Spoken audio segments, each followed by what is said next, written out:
Aujourd'hui, nous rejoignons une fratrie pour chasser les Tengu. Bienvenue dans Tengu Hunter Brothers.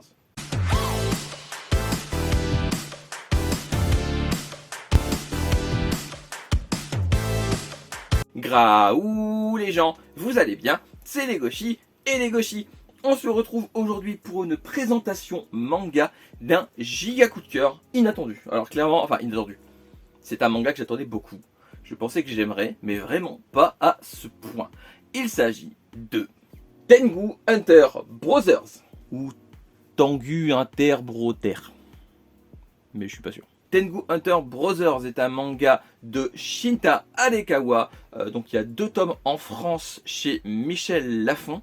Au Japon, c'est sorti en 2021 chez Coamix. Voilà, il y a actuellement 5 tomes en cours, mais le 6e tome est prévu pour le 20 juin, je crois. Donc on va dire 6 tomes en cours, quoi.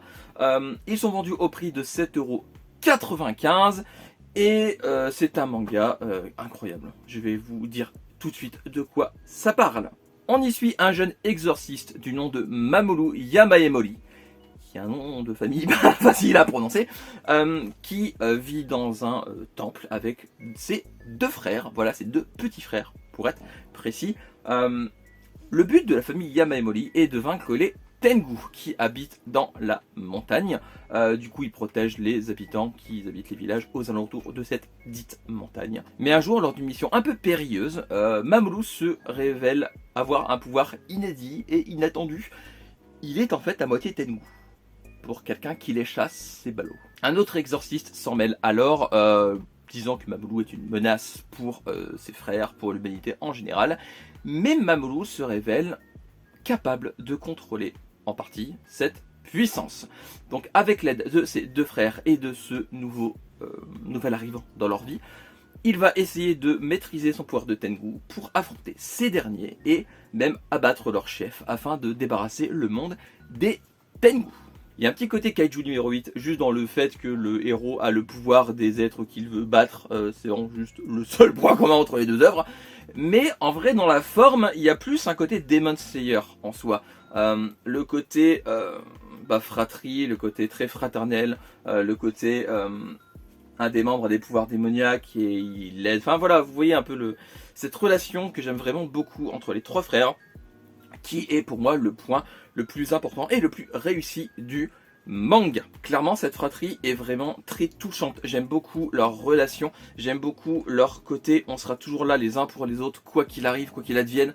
C'est quelque chose que j'aime vraiment beaucoup. C'est des personnages en plus qui ont un caractère vraiment très différent les uns des autres et ils sont très complémentaires. Et c'est quelque chose que j'adore. J'aime quand les persos principaux sont complémentaires entre eux. Même le maître exorciste qui vient les rejoindre n'a pas du tout le même caractère que aucun des 3 frères. Et c'est quelque chose que j'aime vraiment beaucoup. En termes d'ambiance, je vous dis, il y a un petit côté Demon Slayer, chasse aux démons, tout ça. Mais c'est vraiment pareil, c'est juste pour avoir quelque chose pour comparer Histoire 2, que vous voyez un peu à quoi ça ressemble. Mais clairement, ça n'a pas grand chose à voir avec Demon Slayer, hein, on va pas se le cacher. Un peu quand même, mais de loin. Mais en fait l'ambiance est vraiment incroyable. J'adore l'ambiance déjà, tout ce qui est yokai, folklore japonais, c'est quelque chose qui me parle. Et vraiment avec Tengu Hunter Brothers, c'est quelque chose que je retrouve et c'est un... J'adore, enfin j'aime beaucoup le folklore japonais. Et clairement là on est en plein dedans. Et ça traite du thème très bien, je veux dire c'est rare d'avoir un truc qui se centre uniquement sur un type de yokai en particulier. Là c'est les Tengu et j'aime beaucoup comment ça le traite. Alors c'est pas les Tengu comme on l'entend d'habitude, c'est un peu différent, c'est vraiment fait à la sauce de Shinta Arekawa, je vais y arriver, et j'aime beaucoup. Voilà, clairement l'ambiance, le folklore japonais, ça c'est quelque chose qui me parle et j'adore ce manga pour ça. L'histoire en seulement 2 tomes est très péchu, très dynamique, ça avance bien. Le tome 2 est incroyable, vraiment. Le tome 1 est une bonne intro, le tome 2 est giga génial. J'ai passé par beaucoup d'émotions, la tristesse, la joie, la colère, vraiment. C'est un ascenseur émotionnel ce manga.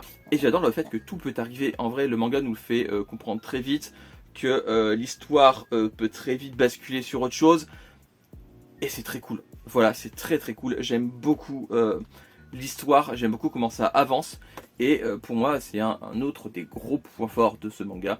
C'est que l'histoire est géniale, elle est très bien écrite et vraiment j'ai été directement happé dedans et j'ai eu qu'une envie en finissant le tome 2, c'était de lire la suite très vite. Maintenant on va parler d'un point très important dans Tengu Hunter Brothers, les dessins. Déjà, quand vous voyez la tronche des couvertures, on les voit, oui. Vous voyez les couvertures, elles sont magnifiques. Hein. Ben à l'intérieur c'est pareil. Je vous montre là vite fait des dessins, c'est magnifique. Voilà, les dessins sont sublimes. J'adore les dessins de Tengu Hunter Brothers. La mise en scène est incroyable. Les combats sont géniaux. Il y a des doubles pages d'une beauté incroyable. Vraiment, les doubles pages lors des combats sont magnifiques. J'adore. Vraiment, j'adore. Les dessins sont d'une beauté folle. Donc voilà, j'aime beaucoup le style de Shinta Arakawa. Ses dessins sont en sublime. Voilà, tout simplement. Donc, pour résumer Tengu Hunter Brothers, c'est génial. Voilà, si vous êtes fan du folklore japonais, si vous cherchez un manga avec de la bonne baston, une histoire travaillée, des personnages vraiment cool, complémentaires en plus de ça, c'est vraiment un manga qui pourrait vous plaire. En plus, on a eu les 2 premiers tomes d'un coup. Au Japon, c'est un tome tous les 3 mois. Nous, on a un tome tous les 3 mois aussi, parce que le tome 3 sort au mois de septembre. Du coup, on n'aura jamais un trop gros écart avec les mangas au Japon. C'est une très bonne chose. Du coup, le rythme va être très régulier. J'espère que Michel Lafon va tenir le rythme. D'ailleurs, c'est mon premier manga de chez Michel Lafon. Bon, il y a des pages qui bavent un petit peu. Ça arrive. J'espère que ça sera pas régulier, parce que chez Kana c'est un peu une marque de fabrique. Donc voilà, mais à part ça, c'est pas la faute du manga. Voilà, c'est l'impression qui voilà. Mais après c'est peut-être moi qui n'ai pas eu de bol, qu'il y a des exemplaires qui bavent un peu. Mais sinon, le manga est absolument génial. Pour moi, c'est un must-have. C'est une des nouveautés que j'ai préféré lire en ce début 2023. Enfin, je dis début parce qu'on est en juin. Voilà, on a la moitié. Donc, c'est un manga vraiment que je vous conseille de toute urgence. Parce qu'il est incroyable. Vraiment, il est incroyable. C'est à lire absolument. C'est un giga coup de cœur. Et j'espère que pour vous, ce le sera également. Donc voilà, c'est la fin de cette vidéo. J'espère qu'elle vous aura plu. J'ai une petite annonce supplémentaire. Voilà, sachez qu'au mois de septembre, je suis invité à la convention Barlin Matsuri. Voilà, je vous mets l'affiche juste ici, là, maintenant, tout de suite. Donc voilà, j'aurai mon stand. Je ne sais pas encore ce que je proposerai. Je suis en cours de préparation pour l'instant. Mais du coup, voilà, j'y serai en tant du coup influenceur, même si c'est pas un terme, voilà, mais c'est un influenceur manga, youtubeur manga, ce genre de choses. Et du coup, voilà, je suis là pour partager ma passion pour le manga et j'ai vraiment hâte d'y être et de vous rencontrer si vous venez y faire un tour. Voilà.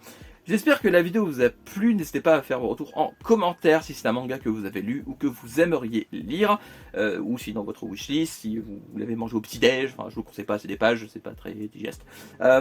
Sinon, n'hésitez pas à me suivre sur Instagram et TikTok et à rejoindre le Discord de la chaîne. Les liens sont dans la barre d'infos du descriptif, juste en dessous ou dans la bannière de la chaîne. Il y a les noms de Instagram et TikTok si vous voulez pas passer directement par les liens en commentaire, enfin en description, vous avez compris. Il fait chaud. Comme d'habitude, lisez des mangas, regardez des animés, jouez à des jeux vidéo, mangez des pommes parce que c'est très bon les pommes. On se retrouve bientôt pour une nouvelle vidéo. D'ici là, prenez soin de vous, portez-vous bien. Je vous fais des graou les gens. À la prochaine. Bye bye. Tchou. Et tchou tchou.